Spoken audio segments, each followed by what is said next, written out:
right, guys, our last of the great Greek philosophers is going to be Aristotle, who was called the master, the great thinker, the philosopher. When you're called the philosopher, you must be pretty good at philosophy.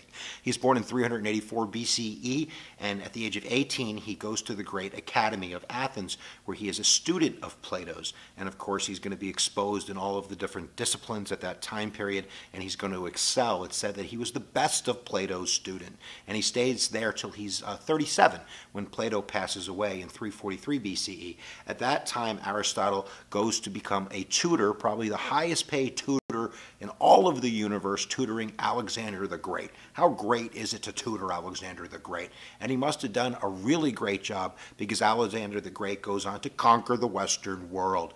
Alexander the Great is said to reward Aristotle with all of these awesome resources, where Aristotle's then going to go back to Athens and start what's called Lyceum, a new school with a great library that's borrowed in much from Alexander the Great. Now, Aristotle is going to be a little bit different than his teacher, Plato. Plato was focusing much on the ideas of idealism, of truth, of form, and Aristotle's a little bit more scientific based. He's looking at the empirical data, at what's observable. But at the same time period, he said that happiness is the goal of life. One of the biggest teachings under Aristotle is going to be called the golden mean.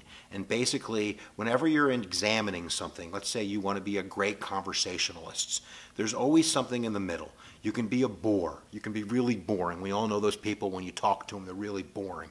And then you can have people that are buffoons. It's like the other side, right? That's where they're not deficient in a skill, but they're excessive in a skill. They're always joking and they're not serious and they won't shut up.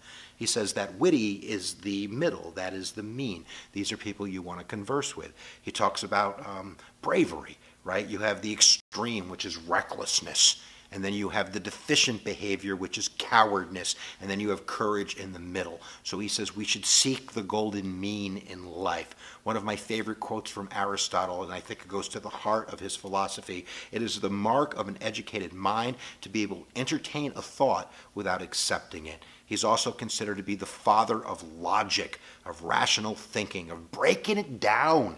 And that's what all the Greek philosophers do. They break it down. I hope we broke it down for you. So there you go, guys. I hope that you learned a little bit. I hope your brain's a little bit bigger. I hope you passed your test. And I hope you subscribe and watch more videos. How about that? I say it at the end of every lecture because I believe it with all my heart. Where attention goes, energy flows. We'll see you guys next time you press my buttons.